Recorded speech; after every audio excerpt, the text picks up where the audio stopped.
আসসালামু আলাইকুম। আশা করি ভালো আছেন। তো আমরা গত ক্লাসে দেখেছিলাম ক্লাস 2। আমি সরাসরি ক্লাস 4 এ যাওয়ার একটা কারণ আছে। আমি সেটা পরে বলবো। তো আমার মাঝখানে বক্স মডেল নিয়ে আলোচনা করার কথা ছিল। তো আমি একটু কালারটা দেখাতে চাচ্ছি আপনাদেরকে। আগে একটু কালারটা দেখাই, তারপরে আমরা বক্স মডেল নিয়ে আলোচনা করব। তো আজকে থাকবে কালার প্লাস বর্ডার, এই দুটো নিয়ে একটু আলোচনা করব। ওকে? তো আমরা কালার সম্পর্কে তো অবশ্যই জানি। কালার হচ্ছে রং। কিন্তু এখানে আমরা ধরেন যে ওয়েবসাইটের ক্ষেত্রে আমাদেরকে বেশ কিছু জিনিস মাথায় রাখতে হবে। সেটা হচ্ছে, এখানে আমাদের টেক্সটের কালার আছে, ব্যাকগ্রাউন্ডের কালার দিতে হয়, বর্ডারের কালার দিতে হয়, তারপরে এই তিনটেই মোটামুটি আপনার দিতে হয়। সেটা হচ্ছে, তাহলে ধরেন যে আমরা S4 যদি ধরি, কালার, তাহলে হচ্ছে ধরেন যে LI, আপনার ধরেন যে প্রথমে কি দেবো আমরা, টেক্সট। তারপরে হচ্ছে আপনার হচ্ছে ব্যাকগ্রাউন্ড, বিএসি জি, সরি, বিএসিকেজি আর ইউএন, ব্যাকগ্রাউন্ড। তারপরে হচ্ছে আপনার বর্ডার। তো এই তিনটার আমরা জানি। ওকে? তো আমরা এই তিনটা আজকে কালার কিভাবে দিতে হয় আমরা সেটা দেখব। পাশাপাশি আরও অনেক কিছু বিষয় চলে আসতে পারে। তো আপনারা অবশ্যই আমাদের সিএসএসটা দেখছেন যে এখানে বাই ডিফল্ট কিন্তু আপনার কালো কালার। ওকে? আর ব্যাকগ্রাউন্ডটা হচ্ছে লাইট গ্রে। তো আমরা চাইলে কিন্তু এটা ইয়েলো করে দিতে পারবো। ইয়েলো যদি করি আমরা, ব্যাকগ্রাউন্ডটা ইয়েলো হয়ে যাবে। তো বেসিক্যালি ইয়েলোটা হচ্ছে ভালো কালার আসে না, সেই জন্য এটাকে এই কালার রাখতে হয়। ওকে? তো আমরা এখন দেখি যে কালার কত প্রকার আছে। তো আমি আপনাদেরকে বলছিলাম যে আমরা সবসময় ইউজ করার চেষ্টা করব W3 স্কুলসটা। এখানে আমাদের অনেক কিছু আছে। তো আমরা যদি কালারের দিকে, আমি বের করে রাখছিলাম কালার টিউটোরিয়ালসটা। কালারের দিকে যদি লক্ষ্য করি, এখানে হচ্ছে প্রথমে হচ্ছে কালার, যে হোম পেজ আছে, আপনার এখানে কালার দিবে যে রেড, ইয়েলো, আপনারা এগুলো অবশ্যই জানেন। তারপরে ধরে যে আপনার সিএসএস কালার ভ্যালুস, যেটা কালারের যে ভ্যালু, সেগুলো বলবে যে colours can be specified in different ways, মানে একটা বিভিন্ন ধরনের ওয়েতে আপনার কালার স্পেসিফাই হইতে পারে। তো তারপরে হচ্ছে এখানে প্রথম যেটা হচ্ছে RGB, রেড, গ্রিন, ব্লু, এই তিনটের সমন্বয়ে একটা কালার হয়। ওকে? তারপরে হচ্ছে আপনার এরকম অনেকগুলো কালার আছে। তারপরে হচ্ছে হেক্সাডেসিমেল কালার, এটা সবচেয়ে বেশি ব্যবহৃত হয়। আপনার প্রজেক্টটা, বড় বড় প্রজেক্টে এটা সবচেয়ে বেশি ব্যবহৃত হয়। ছোটো প্রজেক্টগুলোতে RGB কালারটা ব্যবহৃত হয়। দুটোই ব্যবহার হয়, কিন্তু এটা হেক্সাডেসিমেল কালারটা বেশি ব্যবহৃত হয়। আচ্ছা, তারপরে হচ্ছে এগুলো আছে যে হেক্সাডেসিমেল, হেক্স কোড, এগুলো হচ্ছে কালার নেমস, যেমন অ্যালাইস ব্লু, অ্যান্টিক ব্লু। তো আমরা কালার নেমগুলোতে যদি দেখি, আমরা এখানে দেখতে পারবো যে Alice blue, antique white, Aqua marine. তো আপনারা এখানে কালার্স নেমে গেলে এগুলো দেখতে পারবেন, অনেকগুলো অসংখ্য আছে। ওকে? আপনি এখানে নামগুলো দেখতে পারবেন, অবশ্যই জেনে নেবেন। তারপর হচ্ছে কালার্স ভ্যালু কী আছে, হেক্সাডেসিমেল কোড দিয়ে করা আছে এটা। আপনারা এগুলো যদি ইয়েতে বসান, এগুলো দেখতে পারবেন যে ব্ল্যাক হয়ে গেছে। আমরা যে ওখানে দিছি ওয়েট, আমরা ধরেন যে আমরা যদি এই কালারটা দিতে চাই, এই কালারটা যদি আমরা এখানে দিতে চাই, তাহলে দেখেন আমাদের ওয়েবসাইটটা কালারটা কিন্তু কি হয়ে গেছে, এখন লেখাগুলো ব্ল্যাক হয়ে গেছে। আমরা লেখাগুলো এখন ঠিক করব। ওকে? তারপরে হচ্ছে আপনার আরও কী দিছে দেখেন, আরও অনেক কিছু, যেমন ডার্ক স্লেট গ্রে, অনেকগুলো আছে এগুলো। তারপর হচ্ছে আপনার কালার গ্রুপস দেখবেন, কালারের যে গ্রুপসগুলো আছে সেগুলোকে হট, পিঙ্ক, এগুলোর কালার গ্রুপ একটা, পিঙ্ক কালারের গ্রুপ একটা, তারপর হচ্ছে পার্পল কালারের গ্রুপ একটা। ওকে? যেমন এটা দেখলে আপনি যদি ডিস্টেল যদি লেখেন, এটা আসবে ল্যাভেন্ডার যদি লেখেন এটাও আসবে, তারপর পাম যদি লেখেন এটা অর্চিড, ভায়োলেট, এগুলো নাম দিয়ে রাখছে। তারপর কালার শেড যদি আপনারা দেখেন এখানে একটা গ্রে কালারের একটা শেড চলে আসছে, ওকে, গ্রে শেড বলতেছে। তারপর রেড লাইট, আপনার রেড লাইটের একটা শেড চলে আসছে। তারপর এরকম অনেকগুলো কালার আছে। কালার মিক্সারে যদি যান আপনারা অনেক কিছু দেখতে পারবেন, কালার মিক্স করা আছে। তারপর পিকারও সরি কালার মিক্সার এখানে মিক্স করা আছে। তারপর কালার কনভার্টার, এখানে আপনি যেটাই কালার দেন না কোনো কনভার্ট হয়ে যাবে, যেমন RGBতে, হেক্সে, HSL, HWB, CMYK আছে। তারপর হচ্ছে আপনার এগুলো আছে। তো আমরা একটা একটা করে দেখবো, একটু দেখার চেষ্টা করি। RGB একটা আছে, নেম নেম হচ্ছে নাম দিয়ে যদি আপনি খোঁজেন তাহলে হচ্ছে ডিপ স্কাই ব্লু। RGB যদি যান আপনি আপনার এই কোডটা দিলে হবে। আপনি ধরেন যে আমরা এটাকে আপনাকে দেখানোর চেষ্টা করি এখানে। যদি আপনি ডিপ স্কাই ব্লু দেন, ডিপ স্কাই ব্লু দেন, দেখেন এই আপনার ওয়েবসাইটের কালারটা এটাই আসবে। অনুরূপভাবে আপনি যদি এখানে যে আছে এই RGB কোডটা এটা যদি দেন এই সেম কালার কিন্তু চলে আসবে। দেখেন আমি দিচ্ছি, সেম কালার কিন্তু ওয়েবসাইটটার আছে। হ্যাঁ, তারপরে যদি আপনি হেক্স কোড এটা দেন এটা এই একই কালার আসবে, সবগুলো একই কালার আসবে। তো এটা হচ্ছে আপনার গ্রুপ মানে কালার কনভার্টার। এই একটা কালারকে বিভিন্নভাবে কনভার্ট করা যায়, ওকে। তো আর এখানে সরি RGBতে যদি আমরা রেড, গ্রিন, আপনার ব্ল্যাক এই তিনটার সমন্বয়ে আপনার এখানে তৈরি হয়। তা RGB কালার হচ্ছে রেড, গ্রিন, দেখেন RGB রেড, গ্রিন, ব্লু, যে রেড কত পার্সেন্ট হবে বা গ্রিন কত হবে বা ব্লু কতটুকু হবে সেই অনুযায়ী হয়, ওকে। সর্বোচ্চ ভ্যালু হচ্ছে আপনার 255। দেখেন এটা কিন্তু চেঞ্জ হচ্ছে, আপনি অবশ্যই বুঝতে পারবেন বিষয়টা। আপনি এদিকে দেন, দেখেন, হ্যাঁ, আপনি কালারটা মিক্সার, এটা আপনি ভালোভাবে ইয়ে করলে বুঝতে পারবেন বিষয়টা।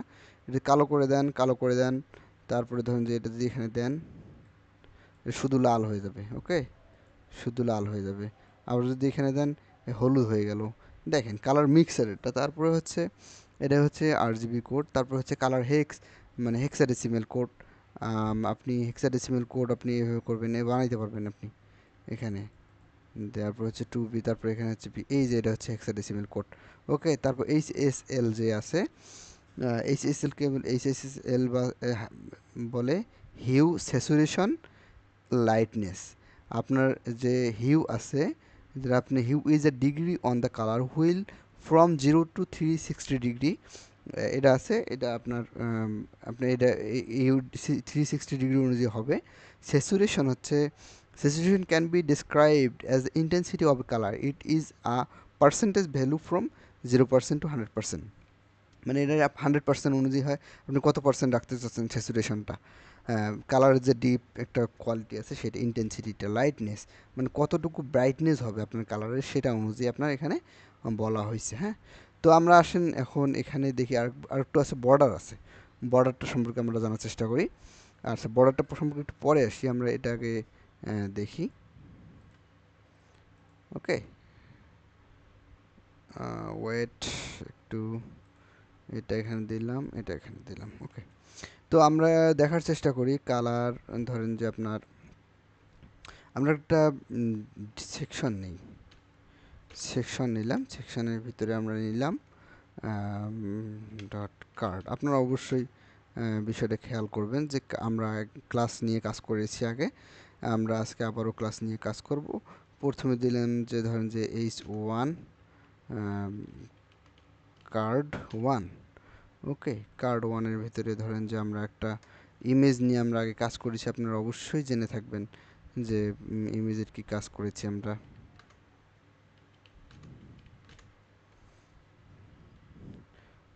ইমেজ দেব আমরা একটা, কি ইমেজ দেই, কি ইমেজ দেই,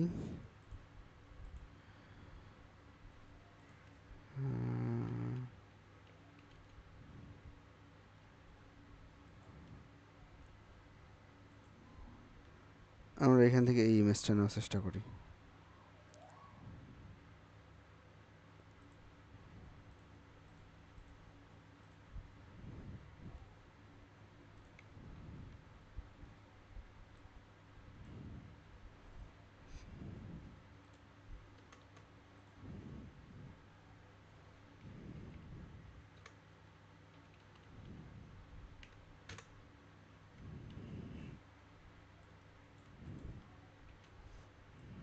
আমরা এটা দিলাম, আমরা এটা একটু বানাইছি, হ্যাঁ। ওকে, আমরা এখন করব কি, কার্ড ওয়ানকে আমরা সিলেক্ট করে নেব। সিলেক্টর সম্পর্কে আপনাদের অবশ্যই ধারণা আছে। কার্ড ওয়ানকে আমরা সিলেক্ট করে, সরি, কার্ডকে আমরা সিলেক্ট করে নিলাম, হ্যাঁ। কার্ডকে সিলেক্ট করে নেওয়ার পর হাইট দেই, 300 পিক্সেল, উইডথ দেই আমরা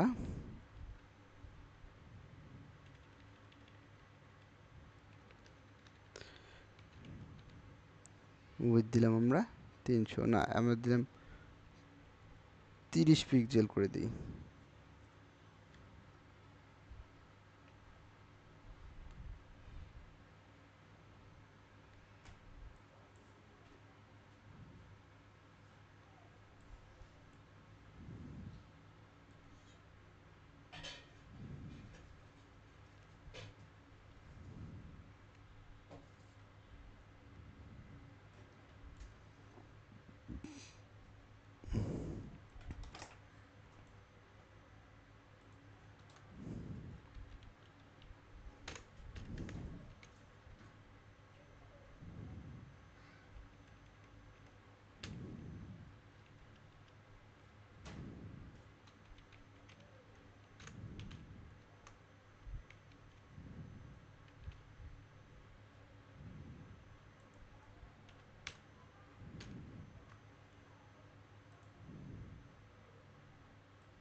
এই যে আমরা এটা আমাদের ফিট করা হয়ে গেল, ঠিক আছে,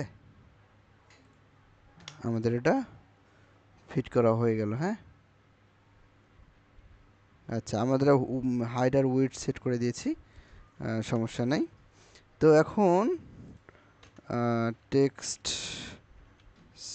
টেক্সট অ্যালাইন সেন্টার করে দেই, টেক্সটগুলো সেন্টারে চলে যাবে। তো এখন আমরা যে কাজটা করব, কালার নিয়ে কাজ করব। আমরা এখানে টেক্সট কালার দিব। টেক্সট কালারের জন্য শুধু লিখতে হয় কালার।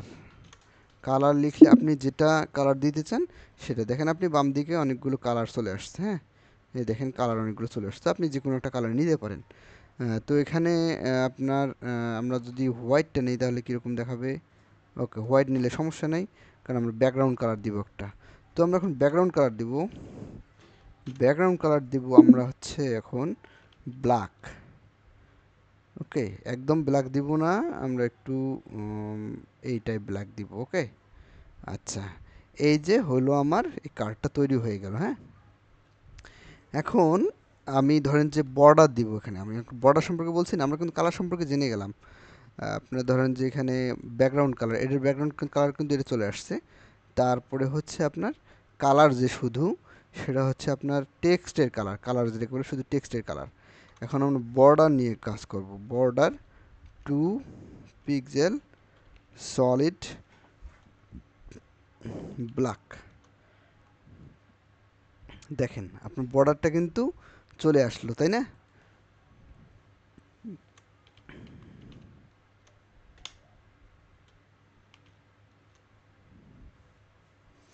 আচ্ছা, আমরা একটু সামনে নিয়ে আসলাম। মার্জিন আমরা পরে ব্যবহার দেখব, মার্জিনের হিসাবটা বাদ দিই আপাতত। তো আমাদের এটা বর্ডারটা কিন্তু দেওয়ার কারণে এই চলে আসলো এটা। তো আমি এটা নিয়ে আপনাকে বলার চেষ্টা করতেছিলাম যে বর্ডারটা এভাবেই দেয়। এখন আপনি সলিড দিয়েছেন, আপনি ডটেড দিতে পারেন, যে ডট ডট হবে বর্ডারটা। তারপরে ধরেন যে আরও কি জানি আছে, আমরা দেখি এখানে বর্ডার স্টাইল ডটেড ড্যাশ যদি দিই, আমরা ড্যাশ যদি দেই, দেখি ড্যাশ ড্যাশ ড্যাশ কালার।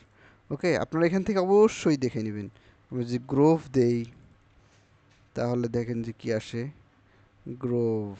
আচ্ছা, আমরা যদি রিচ দেই, থ্রিডির জন্য এটা করে।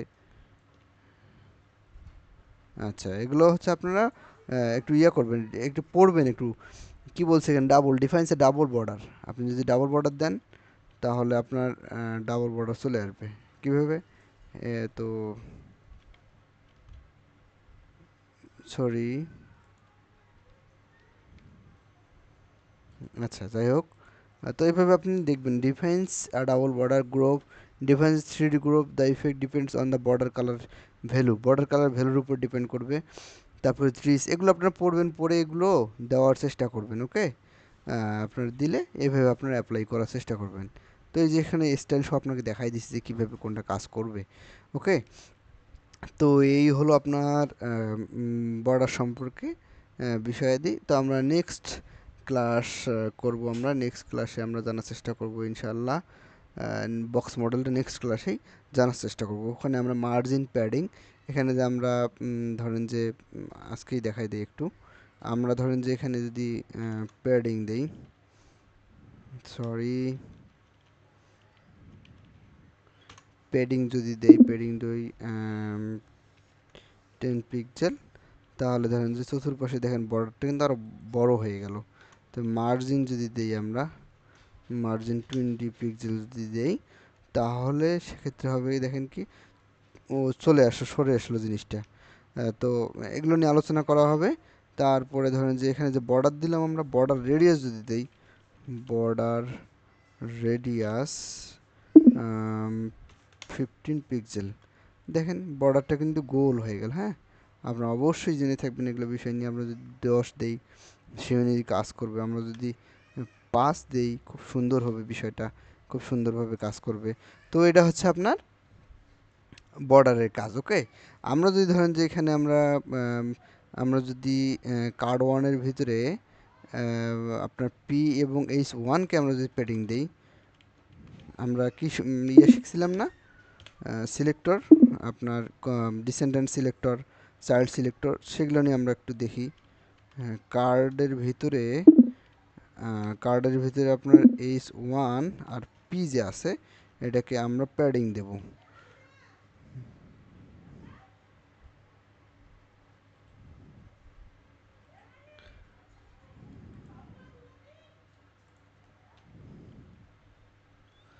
প্যাডিং দেব 5 পিক্সেল করে। ওকে, 5 পিক্সেল করে দেখেন আপনার সরে আসতেছে। ওকে, 15 পিক্সেল যদি আমরা দিই, দেখেন আপনার, হ্যাঁ, আর আমরা যদি প্যাডিং তারপরে টপ দেই,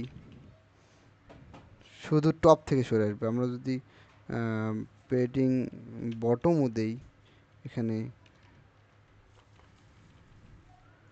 প্যাডিং বটম 50 পিক্সেল, এটা চলে আসবে, প্যাডিংগুলো সরে আসবে মেইন স্থান থেকে। তারপর আমরা ধরেন যে কার্ড ওয়ানের এটার কালার আমরা চেঞ্জ করবো একটু। ওকে, দেখি আমরা কীভাবে চেঞ্জ করতে পারি। শুধু আমরা তো একটা কালার দিয়ে রাখছি সাদা, তাই না? তারপরেও আমরা চেঞ্জ করার চেষ্টা করব। দেখি কি বলি, কালার আমরা এখানে কি দেব, ইয়েলো দিই, যদিও অতটা ফুটবে না, সরি ফুটবে। দেখেন কালার ইয়েলো চলে আসলো। আমরা যদি আপনার সিলেক্টর সম্পর্কে অবশ্যই জানতে পারছেন, আপনারা যদি সেটা অ্যাপ্লাই করার চেষ্টা করেন এখানে, তাহলে বিষয়টা সুন্দর হবে। লার্জ যদি দেন, ছোট হলো।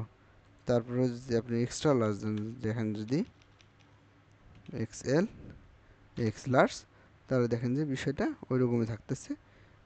তারপরে ধরেন যে এক্সএল লার্জ না, হবে না এটা। ফন্ট সাইজ আমরা এভাবে দেব না, 15 পিক্সেল দেই, দেখেন অনেক বড় হয়ে গেছে।